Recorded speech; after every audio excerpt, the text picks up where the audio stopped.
Kailangan mong pakasalan ang apo ko, Elara. Ang mga salitang iyon ay parang isang malakas na kulog na yumanig sa buong pagkatao ni Elara. Ang hangin ay tila tumigil sa pag-ihip. Ang ingay ng tricycle sa labas at ang mahinang tunog ng radyo sa kanilang kusina ay biglang naglaho. Tanging ang mukha ng matandang Ginoo sa kanyang harapan ang kanyang nakikita, isang mukhang seryoso, puno ng bigat at walang bahid ng pagbibiro. Kanina lang, ang mundo ni Ella ay payapa. Ang umaga ay nagsimula tulad ng dati.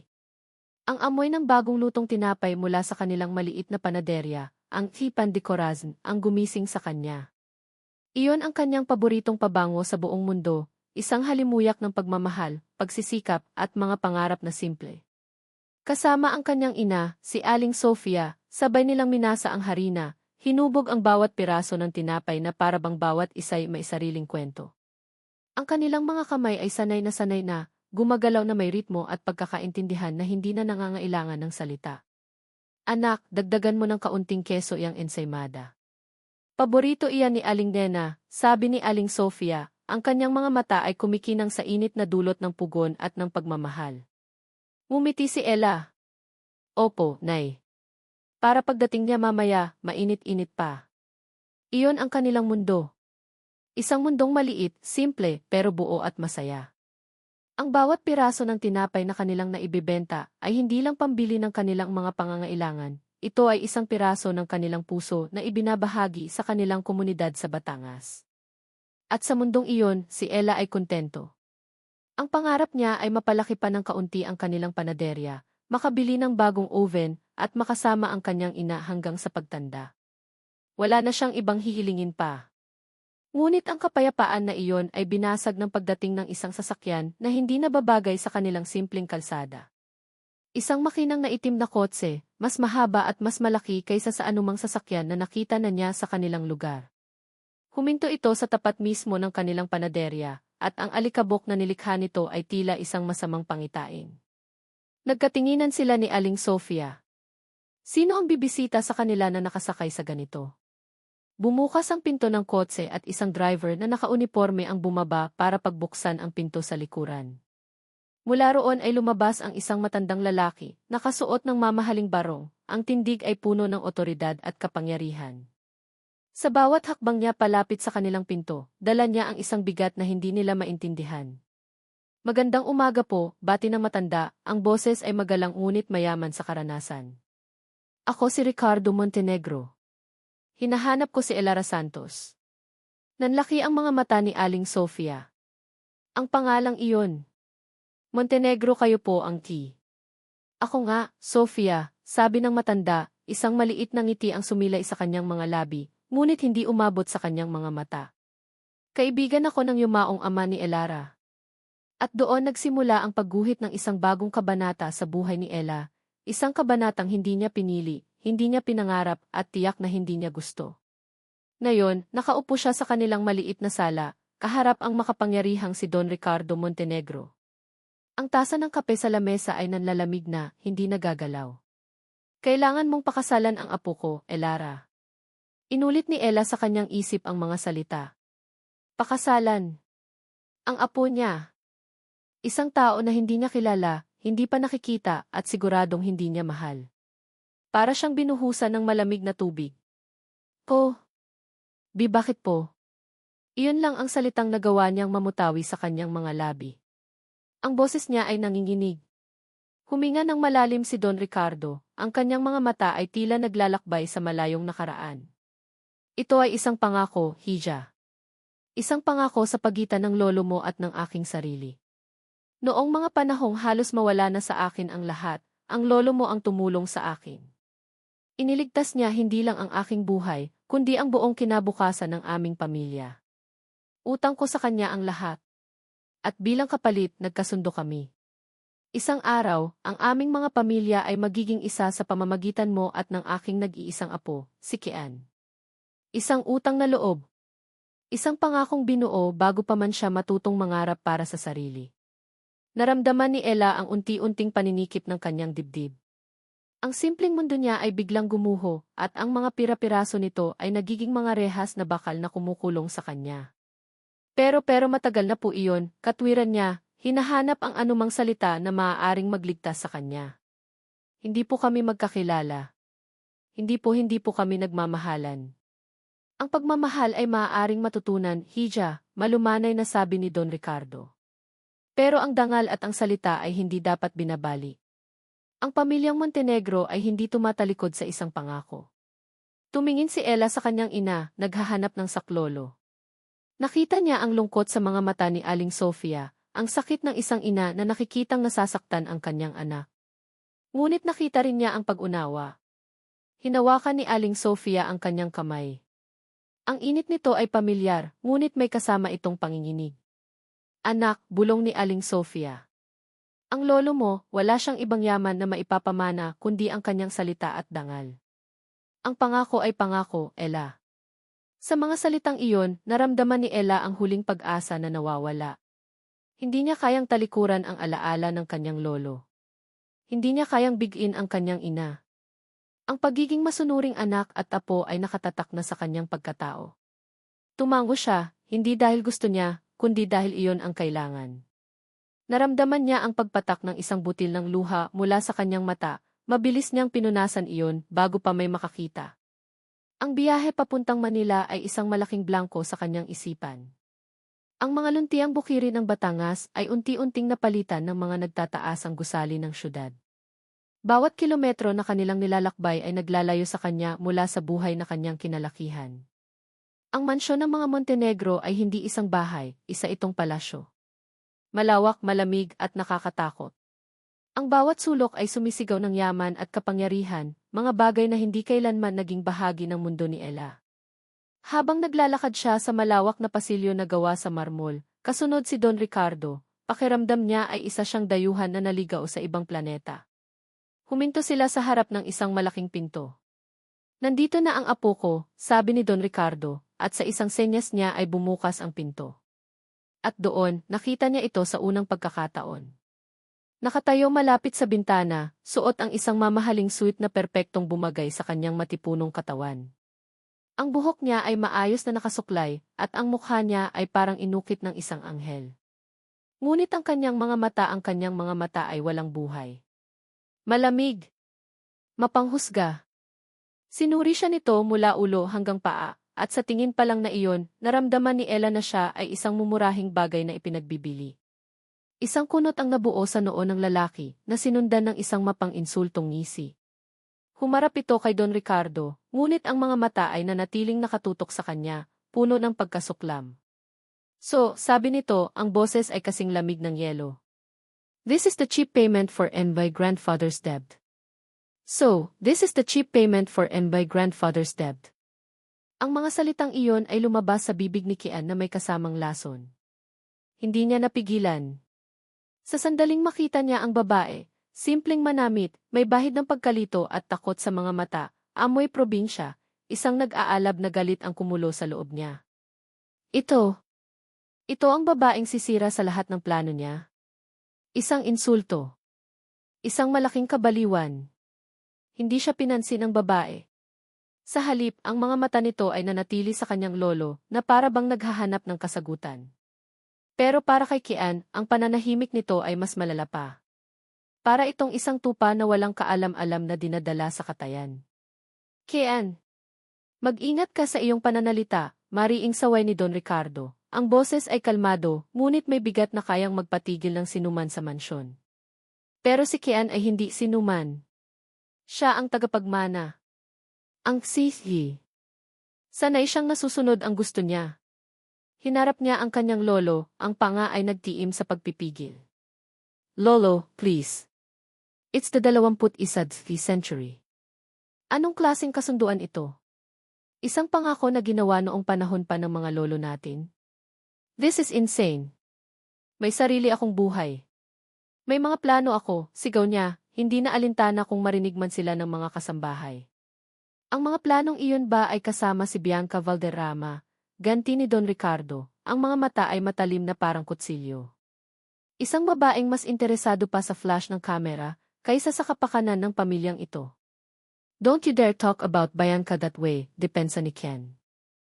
She is perfect. Naiintindihan niya ang mundo ko. Hindi tulad nito. Muli niyang sinulyapan si Elara. Ang babae ay nakayuko lang, ang mga kamay ay magkahawak ng mahigpit sa kanyang harapan. Mukha itong basang sisiw sa gitna ng isang bagyo. Lalo lang siyang nainis. Pumasok sila sa malawak na library ng mansyon, isang silid na puno ng mga lumang libro at amoy ng kahoy at katad. Para kay Kian, ang silid na ito ay isang kulungan, isang paalala ng mga tradisyon na gusto niyang takasan. Umupo ka, Kian, utos ni Don Ricardo. At makinig ka. Ang pangakong ito ay higit pa sa salita. Ito ay dugo at dangal. Ang lolo ni Elara ang nag-iisang taong hindi tumalikod sa akin noong panahong gusto na akong pabagsakin ng lahat. Kung hindi dahil sa kanya, ang Montenegro Corporation na pinamumunuan mo ngayon ay hindi umiiral. Ang pangalang dinadala mo ay magiging simbolo ng kahihiyan, hindi ng kapangyarihan. Naiintindihan mo ba ang bigat ng utang na loob na ito? Naiintindihan ni Kian. Iyon mismo ang problema. Ang utang na loob na iyon ay isang kadena na nakapulupot sa kanyang liig, at ang babaeng iyon mula sa Batangas ang kandado. Naramdaman niya ang pagkaipit. Isa siyang makapangyarihang sihi sa labas ng mansyon na ito, pero sa harap ng kanyang lolo, para siyang isang batang pinapagalitan. Bumukas ang pinto ng library at pumasok ang isang babaeng tila nagdala ng liwanag sa madilim na silid. Si Bianca Valderrama. Perpekto ang ayos, nakasuot ng isang eleganteng puting bestida, ang ngiti ay matamis at ang bawat galaw ay puno ng karangyaan. Kian, darling, sabi nito sa malambing na boses, at agad na lumapit sa kanya, hinawakan ang kanyang braso na para bang inaangkin siya. I was worried. Hindi mo sinasagot ang mga tawag ko. Ang pagdating ni Bianca ay parang isang sariwang hangin para kay Kian. Siya ang kanyang kakampi. Ang kanyang realidad. Hinalikan niya ito sa pisngi, isang paraan para ipakita sa kanyang lolo kung ano ang pinipili niya, kung ano ang mundo niya. Sorry, may mahalaga lang kaming pinag-uusapan, sagot ni Kian, ang boses ay lumambot ng kaunti. Tumingin si Bianca kay Elara, na nakatayo pa rin sa isang sulok, tila isang anino. Ang matamis ng ngiti ni Bianca ay hindi nagbago, ngunit ang kanyang mga mata ay nagsukli ng ibang mensahe. Isang malamig na pagsusuri, isang mabilis na pagtatasa ng isang karibal na itinuring niyang walang kalaban-laban. Oh, hello there, bati ni Bianca, ang tono ay parang nakikipag-usap sa isang katulong. Are you a new staff member? Bago pa man makasagot si Elara, si Don Ricardo na ang sumabat. Hindi, Bianca. Siya si Elara Santos. Ang mapapangasawa ni Kian. Ang ngiti sa mukha ni Bianca ay bahagyang natigilan, ngunit mabilis itong nakabawi. Isang perpektong aktres. Tumawa siya ng mahina, isang tunog na maganda pakinggan ngunit walang kagalakan. Oh, Don Ricardo, you have such classic sense of humor. Ngunit nang tumingin siya kay Kian, ang kanyang mga mata ay nagtatanong, nagbabanta. Fix this. Nakita ni Kian ang senyas. Ang isip niya ay mabilis na nag-isip ng paraan. Hindi niya maaaring hayaang manalo ang kanyang lolo. Hindi niya maaaring isuko ang kanyang kalayaan. Kung kailangan niyang laruin ang larong ito, lalaruin niya ito sa sarili niyang mga patakaran. Isang ideya ang pumasok sa kanyang isip. Isang ideyang malupit, ngunit para sa kanya, ito ang tanging solusyon. Alright, lolo. You win, sabi ni Kian, ang boses ay biglang naging kalmado, na ikinagulat kapwa ni Don Ricardo at ni Bianca. Pakakasalan ko siya. Nakita niya ang pagtataka sa mukha ng lolo niya at ang panandali ang takot sa mga mata ni Bianca. Ngunit bago pa sila makapagsalita, nagpatuloy siya. Pero sa isang kondisyon. Humarap siya kay Elara, na ngayon ay nakatingin na sa kanya, ang mga mata ay puno ng pagkalito. Lumapit si Kian sa kanya, ang bawat hakbang ay may bigat, hanggang sa nakatayo na siya sa mismong harapan nito. Gusto mo ng kasal?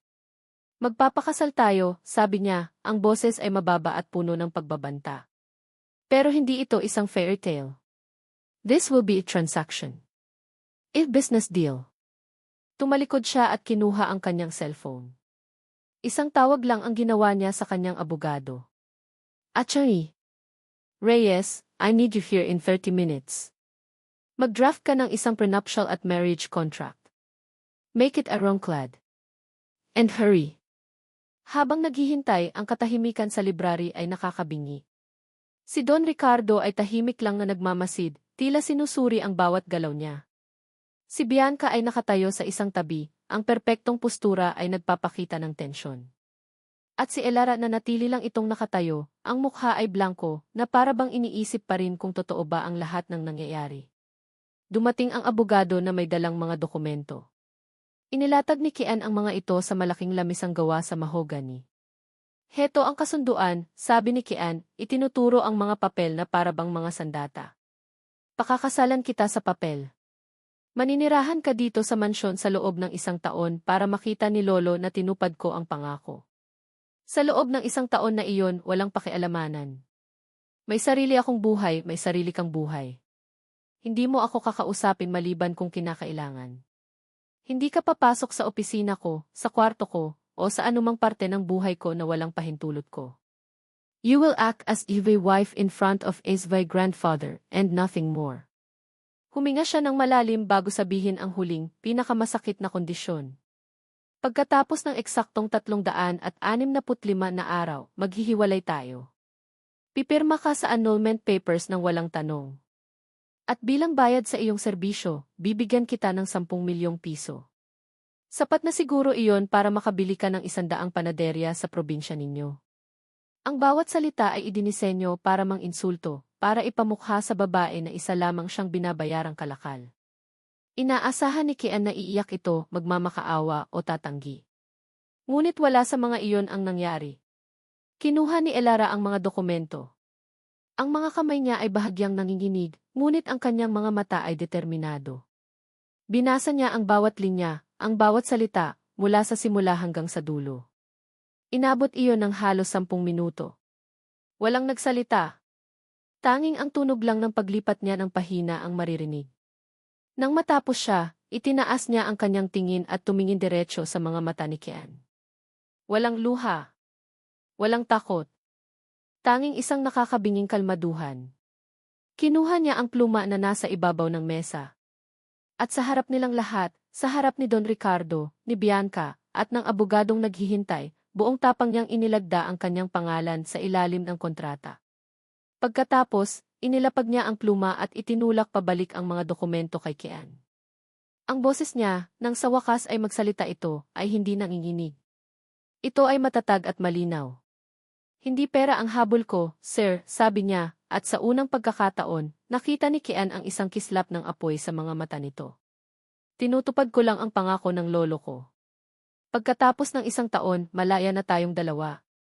Sa mga salitang iyon, naramdaman ni Kian ang isang kakaibang bagay. Nakuha niya ang gusto niya, ang kasunduan ay nilagdaan, ang mga patakaran ay malinaw. Ngunit sa halip na makaramdam ng tagumpay, isang biglaang pagkabigo ang kanyang naramdaman. Ang kalmadong pagtanggap ng babae sa kanyang kalupitan ay mas malakas na sampal kaysa sa anumang sigaw o iyak. Ang pagtanggi nitong maging biktima ay biglang nagpamukha sa kanya na siya ang kontrabida. At sa isang saglit, hindi niya malaman kung bakit, pero siya ang nakaramdam ng pagkatalo. Ang mansyon ng mga Montenegro ay isang ginintuang haula. Maganda, malawak, at puno ng mga bagay na sa panaginip lang makikita ni Elara. Ngunit sa bawat araw na lumilipas, mas nararamdaman niya ang lamig ng mga rehas nito. Ang buhay niya ay nag-umpisang sumunod sa isang hindi pamilyar na ritmo, isang ritmong idinidikta ng kasunduan sa papel at ng mga matang mapanghusga. Ang umaga niya ay hindi na nagsisimula sa amoy ng bagong lutong tinapay, kundi sa katahimikan ng isang napakalaking silid-tulugan. Ang kwarto niya, bagamat marangya, ay nasa kabilang dulo ng pasilyo mula sa kwarto ni Kian, isang pisikal na representasyon ng distansya sa pagitan nilang dalawa, ayon na rin sa kasunduan. Si Kian ay halos hindi niya nakikita. Aalis ito ng maaga para sa trabaho at uuwi ng gabi na, ang presensya niya ay parang isang multo na dumadaan lang. At para kay Ella, iyon ay mas mabuti. Ang bawat sulyap mula sa malamig na mga mata nito ay isang paalala ng kanyang kalagayan. Ang tunay na tinik sa kanyang lalamunan ay hindi si Kian, kundi si Bianca. Isang hapon, habang nag-iisa si Ella sa sala, pumasok si Bianca na may dalang maraming paper bag mula sa mga mamahaling bautike. Ang ngiti nito ay kasing tamis ng pulot, ngunit ang mga mata ay may kislap ng panlilinlang. Ella, darling. I bought you some clothes, masayang sabi ni Bianca. I figured you'd need a little help adjusting to the Manila lifestyle. You can't possibly wear your provincial clothes to the events we'll be attending. Nagulat si Ella. Isa ba itong alok ng pakikipagkaibigan? Nagpasalamat siya, ang puso ay may kaunting pag-asa. Ngunit nang buksan niya ang mga paper bag sa kanyang silid, ang pag-asang iyon ay naging abo. Ang mga damit ay magaganda at mamahalin. Ngunit ang mga ito ay halatang hindi para sa kanya. Isang bestida ay sobrang hapit sa katawan na para bang balat na hindi niya kayang hiningahan. Ang isa naman ay may napakababang hiwa sa likod na naglantad ng kanyang balat sa paraang hindi siya komportable. Ang iba ay sadyang mas malaki sa sukat niya na nagmukha siyang isang batang nagsuot ng damit ng kanyang ina. Naintindihan niya. Hindi ito tulong. Ito ay isang laro. Isang paraan para ipamukha sa kanya na hindi siya kabilang dito. Tahimik niyang ibinalik ang mga damit sa paper bag at itinago sa ilalim ng kanyang aparador. Ang pinakamalalang pagsubok ay dumating sa isang hapunan na inihanda para sa mga business partner ni Don Ricardo. Iyon ang unang pagkakataon na kailangan niyang gampanan ang papel bilang i-asawa ni Kian sa harap ng maraming tao. Suot ang isang simpleng bestida na dala niya mula sa Batangas, isa sa mga pinakamaganda niyang damit, naramdaman niyang para siyang isang pipit na ibon sa gitna ng mga paboril. Ang lahat ng babae ay kumikinang sa mga alahas at designer gowns. Si Bianca, na naroon bilang malapit na kaibigan ng pamilya, ay tila nasa sarili niyang entablado. Ella, you're so quiet, sabi ni Bianca sa gitna ng hapunan, sapat na malakas para makuha ang atensyon ng lahat sa kanilang lamesa. I heard you're quite the baker. But what do you think of the current stock market trends? Kian was just telling me about Montenegro Corp, our latest acquisition. Ang lahat ng mata ay napunta sa kanya. Naramdaman ni Ella ang pag-init ng kanyang mga pisngi. Stock market. Acquisition. Ang mga salitang iyon ay parang galing sa ibang wika. Hindi po ako pamilyar dyan, halos pabulong niyang sagot, nakayuko sa kanyang plato. Oh, I see, sabi ni Bianca, ang boses ay puno ng huwad na awa. Well, how about art? Do you appreciate the works of the post-impressionist masters? Van Gogh, perhaps. Muli, katahimikan. Naramdaman ni Ella ang tingin ni Kian sa kanya, isang tinging blanko, walang emosyon. Hindi siya nito ipinagtanggol. Hinayaan lang siyang malunod. Pakiramdam niya ay gusto na niyang maglaho. Ngunit bago pa siya tuluyang mahiya, si Don Ricardo ang nagsalita. Ang galing ni Elara ay hindi nasusukat sa stock market o sa mga painting na nakasabit sa pader. Mariing sabi ng matanda, ang boses ay may otoridad na nagpatahimik sa buong lamesa. Ang galing niya ay nasa kanyang puso. Siya ay may busilak na kalooban at isang katapatan na hindi nabibili ng pera. Mga katangiang mas mahalaga kaysa sa anumang yaman. Ang mga salita ni Don Ricardo ay parang isang kalasag na pumrotekta sa kanya. Itinaas ni Ella ang kanyang tingin at nagbigay ng isang munting ngiti ng pasasalamat sa matanda. Umiti rin ito pabalik. Sa pagkakataong iyon, naramdaman niyang may kakampi siya sa palasyong ito. Nang matapos ang hapunan, mabilis na nagpaalam si Ella para makatakas sa mga tinging mapanghusga. Sa kanyang pag-akyat sa hagdan, isang matandang kasambahay, si Manang Lydia, ang sumalubong sa kanya na may dalang isang tasa ng mainit na tsaa. Para sa iyo, Ma'am Ella, sabi nito nang may magiliw na ngiti. Huwag niyo na pong isipin ang mga narinig niyo kanina. Ang tunay na ginto, kahit ilagay mo sa putikan, kumikinang pa rin. Ang simpleng kabaitan na iyon ay halos magpaiyak kay Ella. Tumango siya at nagpasalamat. Sa gabing iyon, napagtanto niya na ang lakas ay hindi lang sa pagsagot, minsan, ito ay nasa tahimik na pagtitiis at pagpili kung aling mga laban ang dapat mong patulan. Hindi siya makatulog. Ang isip niya ay puno ng mga nangyari. Bumaba siya para pumunta sa hardin, umaasang ang sariwang hangin ay makakatulong para pakalmahin ang kanyang kalooban. At doon, sa ilalim ng liwanag ng buwan, nakita niya si Kian. Nakatayo itong mag-isa, nakatalikod sa kanya, nakatingin sa kadiliman ng gabi. Wala ang karaniwang tindig ng isang aroganteng si. Sa halip, ang mga balikat niya ay bahagyang nakayuko, at sa liwanag ng buwan, nakita ni Ella ang isang bagay na hindi pa niya nakikita dati sa mukha nito, isang bakas ng kalungkutan, isang napakalalim na pighati na tila kayang lumunod ng isang tao. Sa isang saglit, hindi siya isang halimaw. Isa lamang siyang lalaking may dinadalang mabigat na pasanin. Hindi niya alam kung bakit, ngunit sa halip na matakot o mainis, isang munting kurot ng awa ang kanyang naramdaman. Babalik na sana siya sa loob nang hindi nagpapansin nang biglang may nangyari sa kusina. Isang malakas na kalabog na sinundan ng tunog ng nababasag na salamin. Agad na napalingon si Kian, ang bakas ng kalungkutan sa kanyang mukha ay napalitan ng alertong ekspresyon. Mabilis siyang naglakad papasok sa mansyon at si Ella, dahil sa pag-aalala, ay sumunod. Pagdating nila sa may pinto ng kusina, isang eksena ng kaguluhan ang sumalubong sa kanila. Si Bianca ay nakatayo sa gitna, ang mukha ay puno ng pagkataranta. Sa sahig, basag ang isang mamahaling florera. Ngunit hindi iyon ang pinakamasama. Ang puting mantel na nakalatag sa mahabang lamesa, isang antigong piraso na alam ni Ella ay may sentimental na halaga, ay may malaking mansa ng pulang alak. Oh my God! I'm so sorry, tili ni Bianca, ang mga kamay ay nanginginig habang nakatingin sa mantel. I was just getting some water and then that clumsy new maid bumped into me. Look what she did. Itinuro niya ang isang batang kasambahay na nakatayo sa gilid, nanginginig sa takot, ang mga mata ay puno ng luha. Hindi po ako, Maam Bianca, umiiyak na sabi ng dalaga. Kukuha lang po sana ako ng baso nang bigla po kayong di. Are you calling me Elier? Putol ni Bianca, ang boses ay tumaas. You inept little. Nakatingin lang si Kian, ang mukha ay nagpapakita ng inis sa buong sitwasyon. Ngunit bago pa siya makapagsalita, si Ella na ang kumilos. Hindi niya alam kung saan nanggaling ang kanyang lakas ng loob. Marahil ay dahil sa awa niya sa batang kasambahay. Marahil ay dahil pagod na siyang manahimik. Lumapit siya at tiningnan ang mansa. Okay lang yan, sabi niya sa kasambahay, ang boses ay kalmado at puno ng katiyakan. Huwag kang umiyak. Matatanggal natin to. Tumingin sa kanya si Bianca na parang hindi makapaniwala. Are you crazy? That's red wine on an heirloom piece.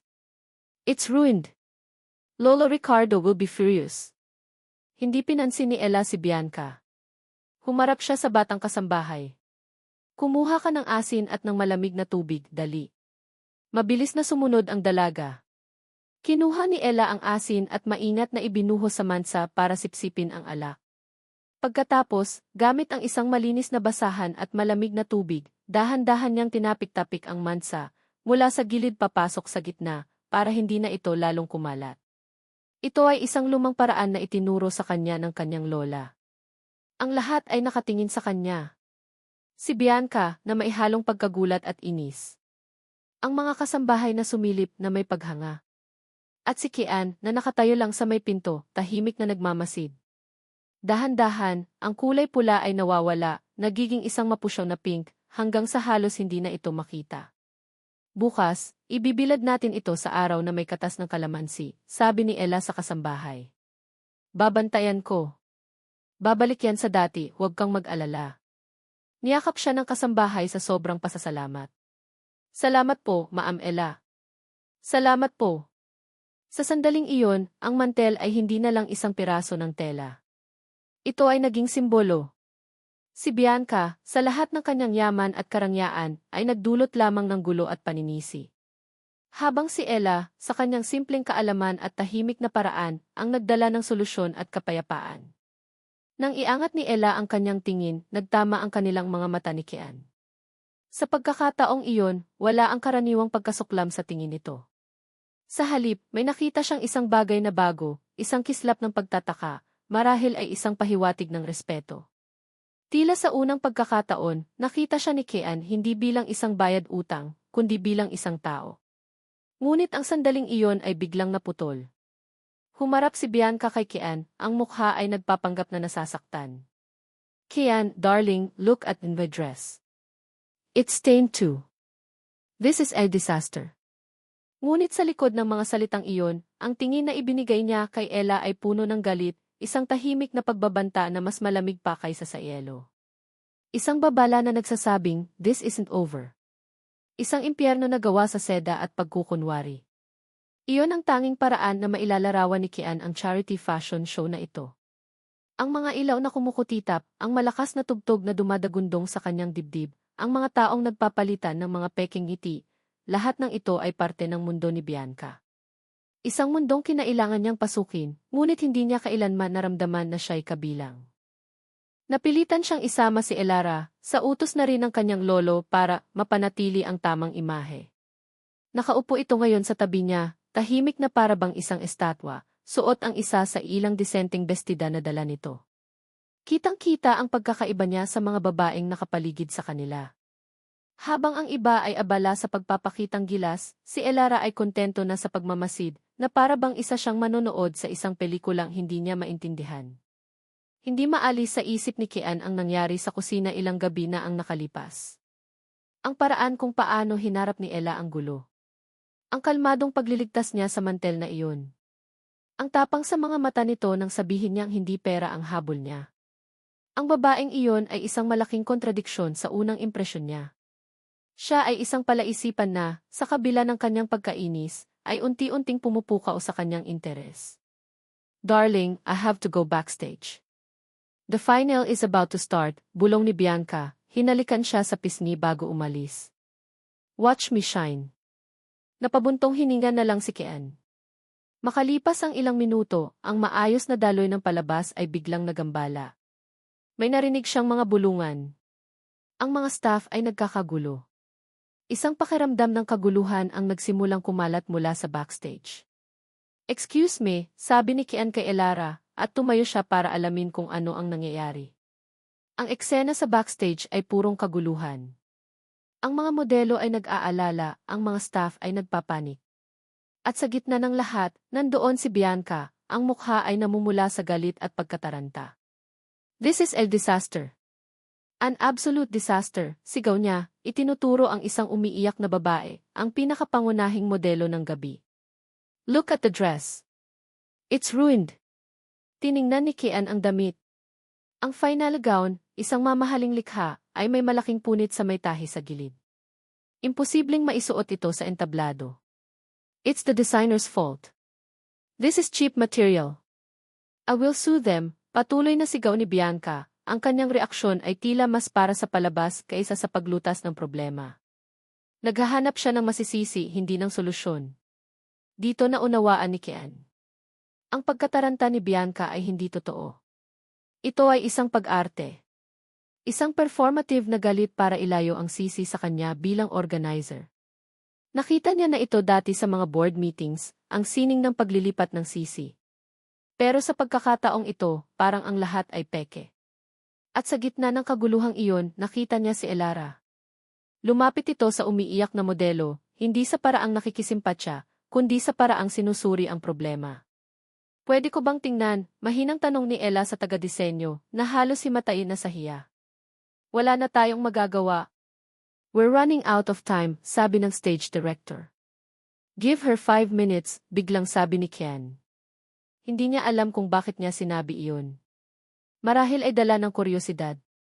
Marahil ay gusto niyang makita kung may itinatago pa bang sorpresa ang babaeng ito. Lahat ay napatingin kay Ella. Sa ilalim ng matinding pressure, walang bakas ng takot sa kanyang mukha. Lumuhod siya. "Mayroon ba kayong safety pins at marahil, isang itim na laso o tela?" tanong niya. Mabilis na may nag-abot sa kanya. Pinagmasdan ni Kian ang mga kamay ni Ella. Ang mga kamay na iyon, nasanay sa pagmamasa ng harina, ay gumalaw ng may katiyakan at bilis. Hindi niya basta tinahi ang punit. Maingat niyang tiniklop ang tela papasok, gamit ang mga safety pin para lumikha ng isang bagong disenyo, isang ruched effect sa gilid. Pagkatapos, kinuha niya ang itim na laso at ginawa itong isang magandang bulaklak na itinali niya sa bandang balakang, kung saan nagsimula ang punit. Sa loob ng wala pang 5 minuto, ang isang sakuna ay naging isang obra. Ang damit ay hindi lang naayos, ito ay naging mas maganda, mas unike. Isang one-of-a-kind creation. Namangha ang lahat. Ang taga-disenyo ay napanganga. Ang modelo ay napatigil sa pag-iyak. "Salamat," sabi ng modelo kay Ella. "Salamat." Umiti lang si Ella. "Walang anuman." Tumayo si Kian mula sa kanyang kinatatayuan sa dilim. Ang paghanga ay isang emosyon na bihira niyang maramdaman, ngunit iyon ang eksaktong nararamdaman niya ngayon. Muli, ang babaeng minamaliit niya ay nagpakita ng isang kakayahan at grasya na hindi niya inaasahan. Si Bianca, ang perpektong socialite, ay nagwala at nanisi. Si Elara, ang simpleng probinsyana, ang nagligtas sa buong gabi sa pamamagitan ng kanyang katahimikan at talino. Sino nga ba talaga si Elara Santos? At sino-sino nga ba talaga si Bianca Valderrama? Nang matapos ang palabas, isang malaking tagumpay, salamat kay Ella, hinanap ni Kian si Bianca para umuwi na. Nakita niya itong nakatalikod sa isang madilim na sulok, may kausap sa cellphone. Lalapitan na sana niya ito para batiin nang marinig niya ang mga salitang nagpatigil sa pag-ikot ng kanyang mundo. The plan failed, but don't worry, sabi ni Bianca sa kausap. Ang boses ay mababa at puno ng isang kasamaang hindi pa naririnig ni Kian mula rito. I have another way to ruin him. Ruin him. Ang salitang iyon ay tumatak sa isip ni Kian na parang isang mainit na bakal. Hindi ruin the show. Hindi ruin the designer. Kundi ruin him. Sino ang him? At anong biplano? Ang punit sa damit hindi kaya. Lumabas si Kian mula sa anino. Ang mukha niya ay isang maskara ng malamig na galit. Bianca, tawag niya. Nagulat si Bianca at halos mabitawan ang kanyang cellphone. Mabilis niya itong ibinaba. Kian. Darling. You scared me. Sino ang kausap mo? Tanong ni Kian, ang boses ay direkta at walang paligoy-ligoy. Nakita niya ang panandaliang pagkataranta sa mga mata ni Bianca, ngunit agad itong napalitan ng isang matamis na ngiti. Oh, it was just a supplier. Nagrereklamo ako tungkol sa nangyari. You know how stressful this night was. Anong plano ang nabigo? Tanong niyang muli, hindi inaalis ang tingin sa kanya. At sino ang sisirain mo? Tumawa si Bianca, isang peking tawa. Darling, you must have measured. I said, sue him, referring to the designer. Grabe ang stress ko. Don't be so serious. Lumapit ito at niyakap siya. Let's go home. I'm so tired. Hindi gumanti ng yakap si Kian. Hinayaan niya lang itong nakakapit sa kanya. Ang katawan ni Bianca ay pamilyar, ngunit sa unang pagkakataon, naramdaman niya ang isang lamig na hindi nanggagaling sa aircon. Ang babaeng perpekto sa kanyang paningin ay biglang nagkaroon ng mga lamat, at sa mga lamat na iyon, isang madilim na katotohanan ang nagsisimulang sumilip. Hindi siya naniwala. Hindi siya naniwala sa kahit isang salita nito. Ang binhi ng pagdududa, na unang itinanim sa kusina, ay nagsimula ng mag-ugat ng malalim sa kanyang puso. Ang mga araw pagkatapos ng fashion show ay nagdala ng isang banayad, ngunit kapansin-pansing pagbabago sa loob ng mansyon. Para kay Elara, ang pinakamalaking pagbabago ay ang pakikitungo sa kanya ni Don Ricardo. Kung dati ay magalang ngunit may distansya, ngayon ay mas naging malapit at mainit ito sa kanya. Madalas na siyang inaanyayahan ng matanda na samahan itong magkape sa hardin tuwing umaga. Sa mga pagkakataong iyon, ang kanilang mga pag-uusap ay lumalalim. Hindi na lang tungkol sa panahon o sa mga halaman, kundi tungkol sa nakaraan. Ang lolo mo, si Mang Berto, kwento ni Don Ricardo isang umaga, habang tinitingnan ang mga rosas. Siya ang nagturo sa akin na ang tunay na halaga ng isang tao ay wala sa laman ng kanyang bulsa, kundi sa laman ng kanyang puso. Noong panahong iyon, may kasosyo ako na nagtangka akong sirain. Tinaniman niya ako ng mga peking ebidensya para palabasin na nagnanakaw ako sa sarili kong kumpanya. Lahat ay tumalikod sa akin. Ang lolo mo, na hardinero ko lang noon, ang nag-iisang naniwala sa akin. Itinago niya ang mga totoong dokumento at isinugal ang sarili niyang kaligtasan para lang mailabas ang katotohanan. Nakinig ng mabuti si Ella. Sa bawat salita ng matanda, mas naiintindihan niya ang bigat ng pangakong pinanghahawakan niya. Hindi ito isang simpleng kasunduan, ito ay isang sagradong utang na loob. Isang sagradong tungkulin. At sa pagkaunawang iyon, isang bagong determinasyon ang nabuo sa kanyang puso. Ang pamilyang Montenegro, partikular na si Don Ricardo na nagpakita sa kanya ng kabaitan, ay naging isang pamilyang gusto na rin niyang protektahan.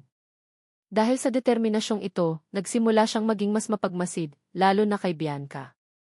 Ang mga matatamis na ngiti at malalambing na salita ni Bianca ay hindi na nakakalinlang sa kanya. Nakikita na niya ngayon ang lamig sa likod ng mga iyon, lalo na kapag inaakala nitong walang nakatingin. Isang hapon, habang nagbabasa si Ella sa library, pumasok si Bianca, abala sa pakikipag-usap sa cellphone. Tila nagmamadali ito.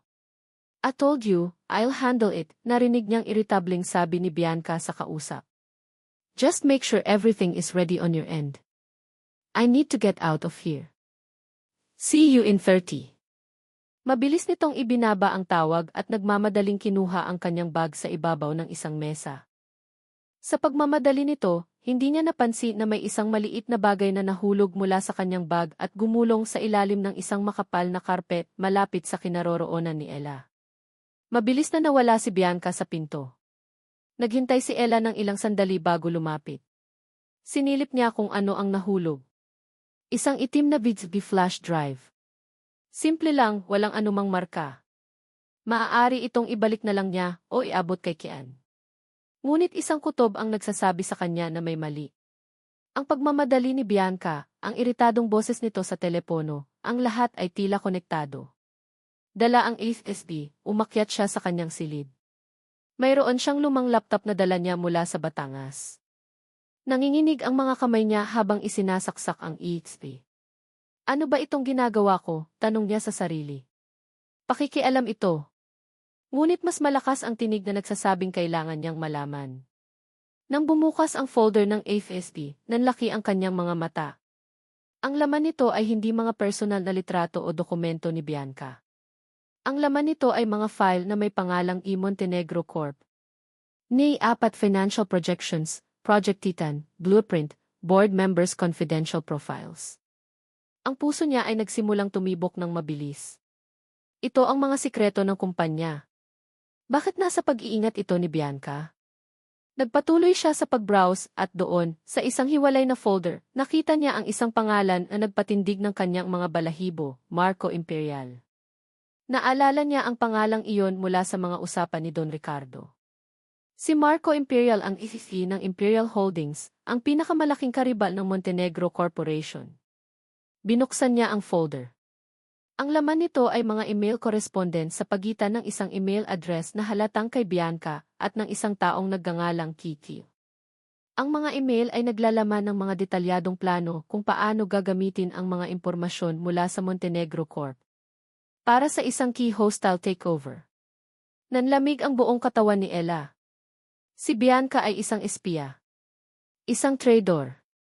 Niloloko niya hindi lang si Kian, kundi ang buong pamilya. Kailangan niyang sabihin ito kay Kian. Agad-agad. Dali-dali niyang tinanggal ang SSD at tumakbo palabas ng kanyang silid. Sakto namang paakyat si Kian sa hagdan, mukhang pagod mula sa trabaho. "Kian," tawag niya, halos hindi makahinga. "Kailangan nating mag-usap. May kailangan kang malaman." Tiningnan siya ni Kian mula ulo hanggang paa, ang mukha ay nagpapakita ng pagkainis. "Ano na naman ito, Elara? Kung tungkol ito sa isa na namang sira-sirang gamit, wala akong panahon." "Hindi. Importante ito. Tungkol ito kay Bianca," git niya, iwinawagayway ang is. "Nakita ko ito." Ngunit bago pa niya matapos ang kanyang sasabihin, si Kian ay tumawa ng mapakla. "Tungkol kay Bianca? Of course. Let me guess, nakakita ka na naman ng ebidensya na magpapatunay na masama siyang tao. Hindi ka pa ba tapos sa pagiging selosa mo?"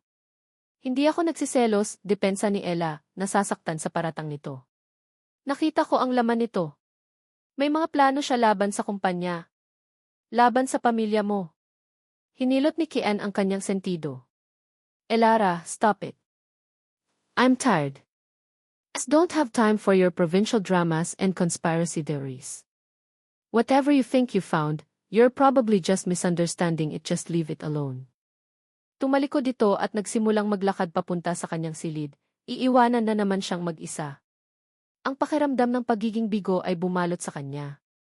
Walang naniniwala sa kanya. "Please, Kian, makinig ka." Ang pagmamakaawa niya ay naputol ng isang boses ang narinig niya mula sa kanyang likuran. Isang boses na matamis ngunit puno ng yelo.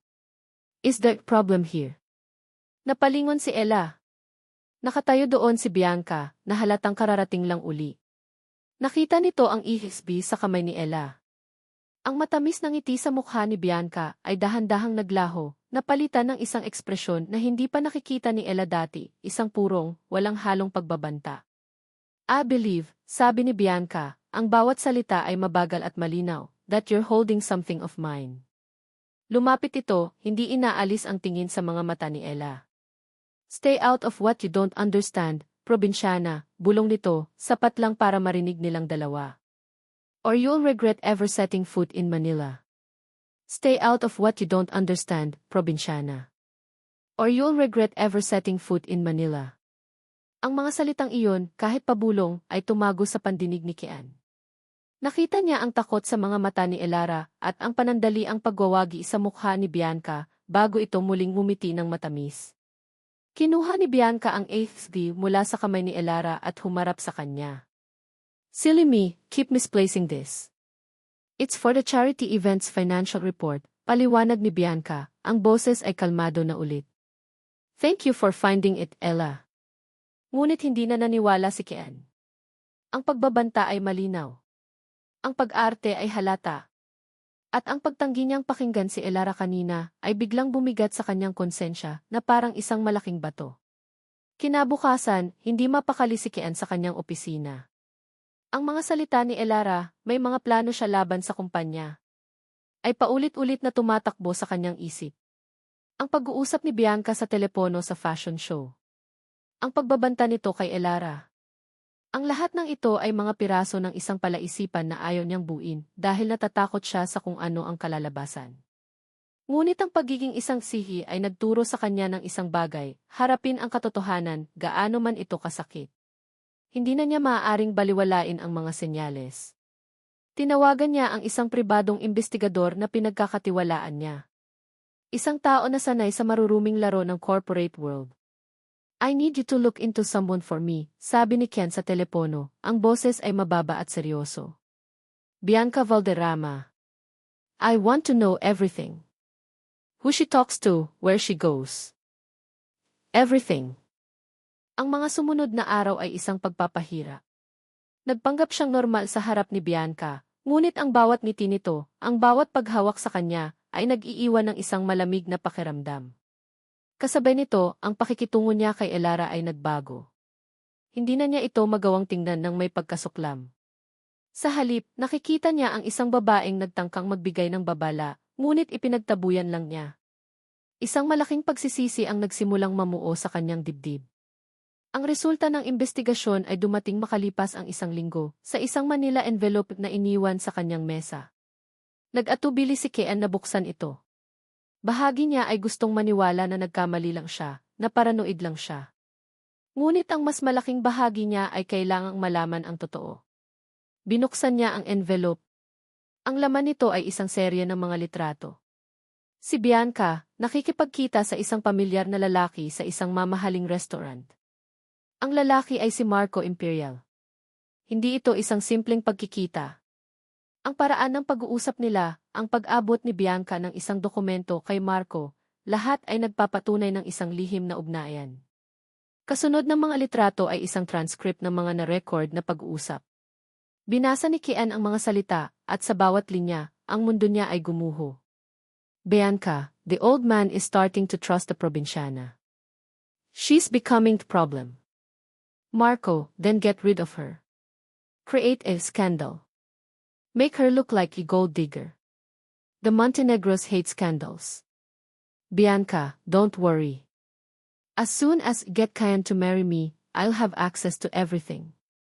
The company will be ours. Ang hininga ni Kian ay tila nawala. Ang bawat salita ay isang saksak sa kanyang likod. Ang pagmamahal na inakala niyang totoo ay isang kasinungalingan. Ang tiwalang ibinigay niya ay isang sandata na ginamit laban sa kanya. Ang lahat ay isang malaking panloloko. Isang nag-aalab na galit, isang galit na hindi pa niya naramdaman kailanman, ang bumalot sa kanyang buong pagkatao. Umuwi siya sa mansyon na parang isang bagyong malapit ng manalasa. Naabutan niya si Bianca sa sala, nagbabasa ng isang fashion magazine na para bang walang anumang problema sa mundo. Walang salitang lumabas sa bibig ni Kian. Inihagis niya ang envelope sa mesang babasagin sa harap nito. Ang mga litrato at transcript ay kumalat sa ibabaw. Napatingin si Bianca sa mga papel, at sa isang iglap, ang maskara niya ay tuluyang natanggal. Ang pagkagulat ay napalitan ng isang mapanghamak na ngiti. So, the little prince finally figured it out, sabi nito, ang boses ay puno ng lason. Took you long enough. Bakit? Iyon lang ang salitang nagawa ni Kian na sabihin, ang boses ay nanginginig sa galit at sakit. Bakit, Bianca? Tumawa si Bianca, isang tawang nakakayanig. Bakit? Dahil pagod na akong maging pangalawa sa pangalan ng Montenegro. Ang pamilya ko ay laging nasa anino ninyo. With you, I was just pretty accessory. With Marco, I'm a partner. A queen. I loved you, sabi ni Kian, ang sakit sa kanyang boses ay hindi maikakaila. And I used that love, ganti ni Bianca, ang kanyang kalupitan ay walang hangganan. You're so easy to manipulate, Kian. Laging naghahanap ng pagmamahal na hindi mo nakuha sa nanay mo. Ang nanay mong mas pinili pang iwan ka.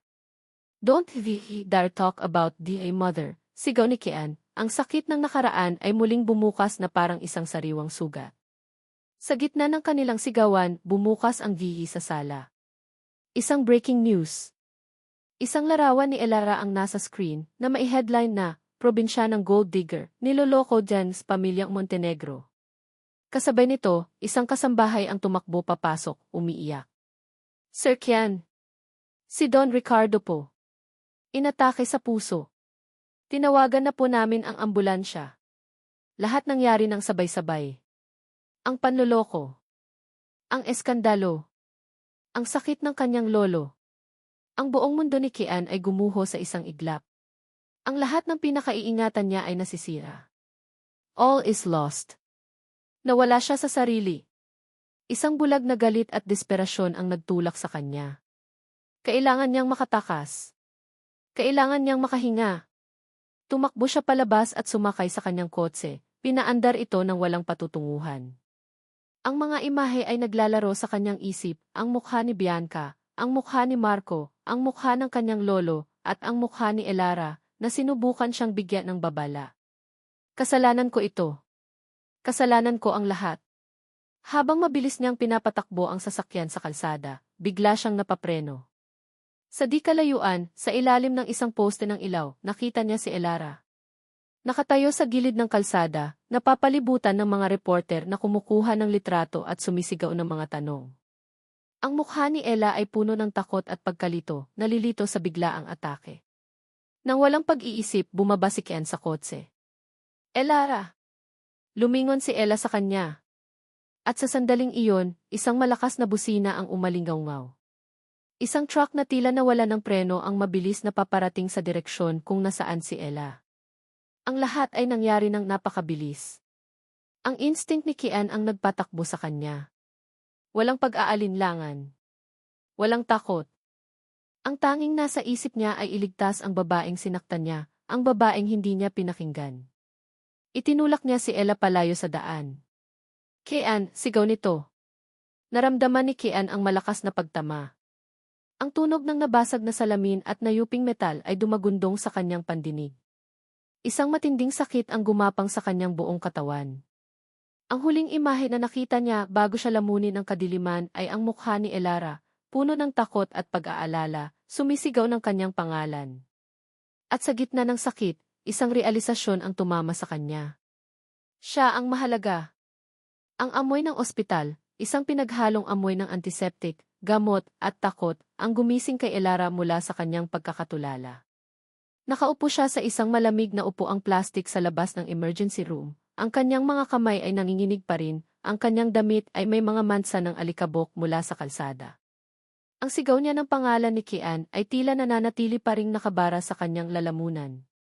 Ang mga pangyayari ay paulit-ulit na naglalaro sa kanyang isip na parang isang sirang pelikula, ang mga flash ng kamera, ang mga masasakit na tanong ng mga reporter, ang biglaang pagdating ni Kian, ang nakakasilaw na ilaw ng truck, at ang malakas na pagtulak niya sa kanya bago ang nakakabinging tunog ng pagbangga. Iniligtas siya ni Kian. Isinugal nito ang sariling buhay para sa kanya.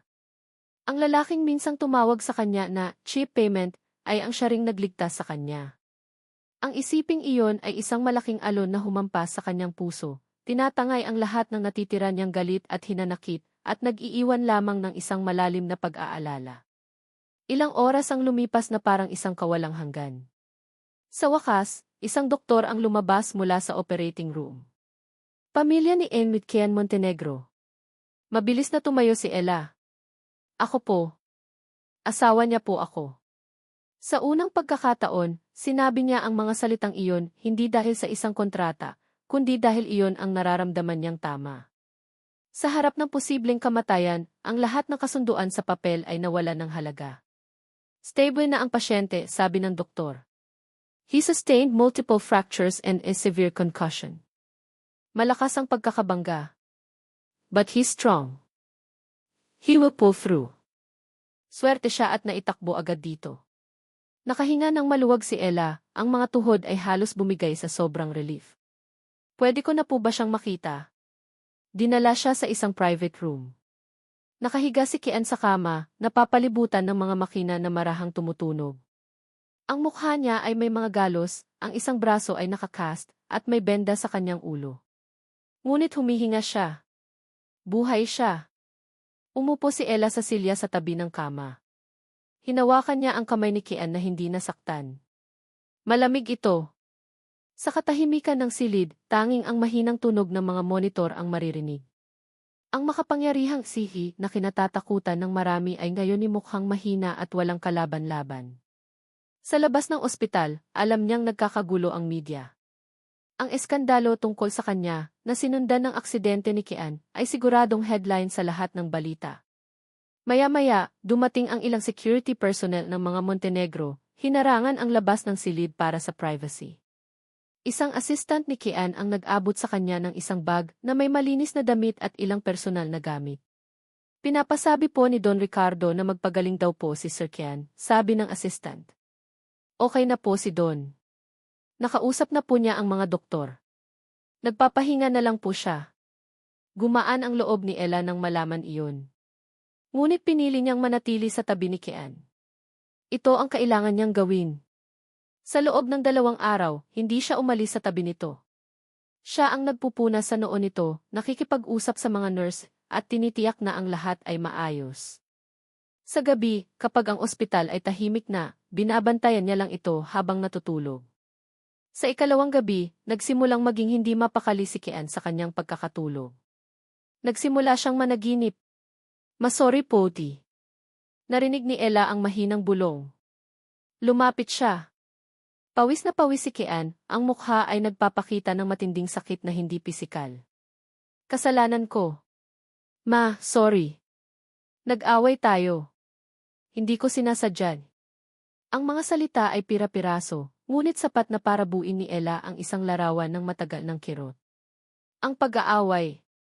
Ang isang aksidente. Ang isang anak na sinisisi ang sarili sa loob ng maraming taon.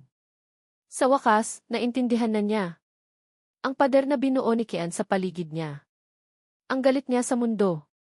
Ang pagtanggi niyang maging masaya. Lahat ay nag-ugat sa isang trahedyang hindi niya mapatawad sa kanyang sarili. Hinawakan ni Ella ng mas mahigpit ang kamay nito.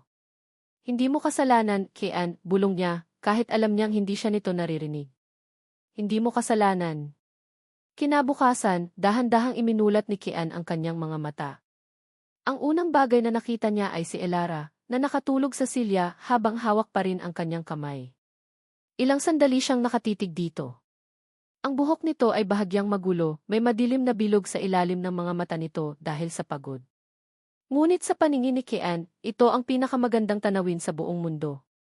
Siya ay nanatili. Sa kabila ng lahat ng pananakit na ginawa niya, nanatili ito sa kanyang tabi. Gumising si Ella nang maramdaman niyang gumalaw ang kamay ni Kian. Nagtama ang kanilang mga mata. Sa pagkakataong ito, walang pader, walang pagkukunwari. Tanging 2 taong nakakita sa kahinaan ng isa't isa. Ella Ali. Sabi ni Kian, ang boses ay mahina at paos. Gising ka na, sabi ni Ella, isang ngiti ang sumilay sa kanyang mga labi. Gusto mo ng tubig? Umiling si Kian. Bakit ka nandito? Asawa mo ako, sagot ni Ella, simple at direkta. Dito lang ako sa tabi mo. Sa mga salitang iyon, isang bagay sa loob ni Kian ang tuluyang gumuho. Ang huling piraso ng kanyang pader. Isang butil ng luha ang pumatak mula sa gilid ng kanyang mata. Pagkatapos ay isa pa. Sa unang pagkakataon sa loob ng maraming taon, sa harap ng ibang tao, umiyak si Kian Montenegro. I'm sorry, Ella, sabi niya, ang boses ay basag. Sa lahat ng ginawa ko sa'yo. I'm so sorry.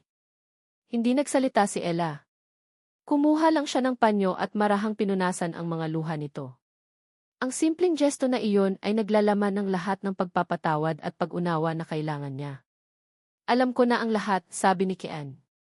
Tungkol kay Bianca. At kay Marco. Tama ka. Tama ka sa lahat. Hindi kita pinakinggan. Ang importante, ligtas ka, sagot ni Ella. Nagkaroon ng ilang sandaling katahimikan, isang katahimikang puno ng mga hindi nasasabing damdamin. Pagkatapos, tumunog ang cellphone ni Ella na nasa mesa. Isang text message mula sa assistant ni Kian.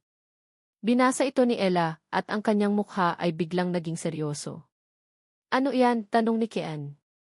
Huminga ng malalim si Ella. Si Marco Imperial. Nagpatawag siya ng isang emergency board meeting bukas. Gusto niyang gamitin ang sitwasyon, ang eskandalo at ang pagka-ospital ninyo ni Don Ricardo para tanggalin ka bilang CEO at i-take over ang kumpanya. Tumingin si Kian sa kisame, ang mga mata ay nagpapakita ng isang bagong apoy. Ang sakit ay nariyan pa, ngunit napalitan na ito ng determinasyon. Tumingin siya pabalik kay Ella, ang kanyang mga mata ay matatag. Hindi pa tapos ang laban, sabi niya, ang boses ay mahina ngunit puno ng bakal na kalooban. Tulungan mo ako, Ella. Ang boardroom ng Montenegro Corporation ay parang isang arena ng mga gladyador. Ang hangin ay mabigat sa tensyon. Nakaupo sa isang dulo ng mahabang mesa si Marco Imperial. Ang mukha ay nagpapakita ng kumpiyansa ng isang taong sigurado ng nanalo. Sa paligid niya ay ang mga miyembro ng board. Ang kanilang mga mukha ay nagpapakita ng pag-aalala at kawalang katiyakan. As you can see, gentlemen, nagsimula si Marco, ang boses ay puno ng huwad na pag-aalala, the company is in peril. Our current CEO is incapacitated. The family is embroiled in a scandal. Montenegro Corp. needs strong, stable leadership to weather the storm. Therefore, I move to vote for change in leadership, effective immediately. Isang kasunduan ang ipinasa sa paligid ng mesa. Ang ilan sa mga board members, na halatang nasa panig na ni Marco, ay handa ng pumirma. Ang iba ay nag-aatubili, ngunit ang bigat ng sitwasyon ay nag-iiwan sa kanila ng kaunting pagpipilian. At sa sandaling iyon, bumukas ang pinto ng boardroom. Ang lahat ng usapan ay tumigil. Ang lahat ng mga mata ay napunta sa pinto. Doon, pumasok si Kian. Nakaupo siya sa isang wheelchair, itinutulak ng kanyang pinagkakatiwalaang assistant. Ang braso niya ay nakakast pa rin at may maliit na benda pa sa kanyang noo, ngunit ang kanyang mga mata ay matalim at puno ng determinasyon. Ang presensya niya, kahit sa isang wheelchair, ay sapat na para baguhin ang buong enerhiya ng silid. Ngunit hindi siya nag-iisa. Sa kanyang tabi, buong tapang na naglalakad si Elara. Ang pagkagulat sa mukha ni Marco Imperial ay hindi mabibili. Ito ay isang bagay na itatago ni Kian sa kanyang alaala magpakailanman. Good morning, gentlemen. Miss Imperial, bati ni Kian, ang boses ay kalmado ngunit may bigat na nagpapatahimik sa lahat. I believe you've started the meeting without me. How rude. Kian. You should be in the hospital, sabi ng isang board member. I am where need to be, sagot ni Kian. Protecting his company from vultures. Ang kanyang mga mata ay direktang nakatutok kay Marco. This is absurd, protesta ni Marco, na nakabawi na mula sa pagkagulat. He is not fit to lead. And what is she doing here? Itinuro niya si Ella. Siya ang asawa ko, matatag na sabi ni Kian. At siya ang dahilan kung bakit malalaman ninyo ang buong katotohanan ngayon. Ibinigay ni Kian ang isang senyas kay Ella. Kinuha ni Ella ang isang laptop at ang maliit na itim na bis. Isinaksak niya ito at ikinonekta sa malaking screen sa harap ng boardroom. Sa isang iglap, ang screen ay nagpakita ng mga email, mga financial projection na ninakaw, at mga detalyadong plano para sa hostile takeover. Ang pangalan ni Marco Imperial at Bianca Valderrama ay malinaw na nakasulat sa lahat ng dako. Isang malakas na bulungan ang pumuno sa silid. Ang mga mukha ng board members ay napalitan ng galit at pagkadismaya. "This is fabricated evidence," sigaw ni Marco, tumatayo. "Is it?" tanong ni Kian. "Then perhaps you'd like to explain these photos." Isa-isang lumabas sa screen ang mga litrato ni Marco kasama si Bianca. Ang kanilang mga lihim na pagkikita. Ang pag-abot ng mga dokumento. Ang ebidensya ay hindi maikakaila. At para sa eskandalong ibinabato ninyo sa aking asawa, nagpatuloy si Kian, ang aming legal team ay kasalukuyan ng nagsasampa ng kaso laban sa tabloid na naglathala niyan. Na natuklasan naming pag-aari pala ng isang kumpanyang konektado kay Ennis Imperial. Isang desperadong hakbang para sirain ang aming pamilya. Si Marco Imperial ay namutla. Wala na siyang masabi. Ang kanyang plano ay gumuho sa harap niya. "Security," mahinahong sabi ni Kian. 2 guard ang pumasok at magalang ngunit mariing inalalayan si Marco palabas ng silid. Ang kanyang paghahari ay tapos na bago pa man ito magsimula. Hinarap ni Kian ang board. "Gentlemen, I apologize for the recent instability. I admit I was blinded. But my eyes are open now. And I promise you, I will lead this company to greater heights. But will not do it alone." Tumingin siya kay Ella, na nakatayo sa tabi niya, ang kanyang tahimik na lakas ang naging sandigan niya. Kinuha niya ang kamay nito. "Gusto kong ipakilala sa inyo si Elara Santos Montenegro. Hindi lang siya ang asawa ko. Siya ang puso ng aking pagbabago. Ang kanyang katapatan at talino ang nagligtas sa kumpanyang ito. At mula ngayon, ang kanyang boses ay magiging kasing halaga ng sa akin." Isang masigabong palakpakan ang pumuno sa silid.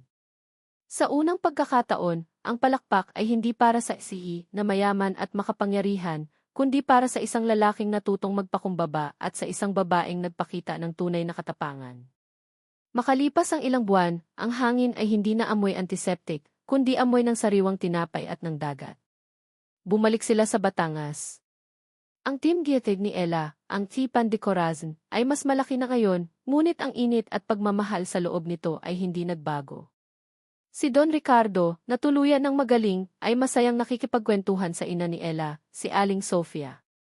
Si Kian, naganap ng nakabawi mula sa kanyang mga sugat, ay nakatayo sa labas, pinapanood ang paglubog ng araw. Sa kanyang mga kamay, hawak niya ang isang bagay na pinaghirapan niya sa loob ng 1 linggo, sa tulong ni Aling Sofia.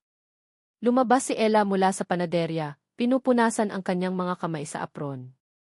"Kanina ka pa dyan?" tanong niya, umiti. "Hinihintay kita," sagot ni Kian. Lumapit siya kay Ella. Sa halip na isang kahon ng mamahaling singsing, inabot niya ang isang maliit na bayong. Sa loob nito ay isang piraso ng tinapay na hugis puso. Medyo sunog sa gilid, hindi perpekto ang hugis, ngunit halatang ginawa ng may pagmamahal. "Natutunan kong gawin yan," sabi ni Kian, medyo nahihiya. "Ito ang unang beses na may ginawa akong isang bagay na hindi ko kayang bilhin, pero gusto kong ibigay sa'yo." Hinawakan niya ang mga kamay ni Ella. "Ang pangako ng lolo natin ang nagdala sa iyo sa buhay ko, Ella. Pero ang pangakong iyon ay tungkol sa utang at tungkulin," sabi niya, tinitingnan ito ng diretso sa mga mata. "Ngayon, gusto kong gumawa ng sarili kong pangako. Isang pangakong galing dito." Itinuro niya ang kanyang puso. Dahan-dahan siyang lumuhod. "Elara Santos, tinuruan mo akong magmahal muli. Tinuruan mo akong magpatawad. Tinuruan mo akong maging buo. Ang kasunduan natin sa papel ay matagal nang tapos. Ngayon, gusto kong simulan ang tunay na kasunduan." Huminga siya ng malalim. "Will you promise to begin by heart, now and forever?" Tumulo ang mga luha sa mata ni Ella, ngunit ito ay mga luha ng purong kaligayahan. Tumango siya. "Yes, Kian.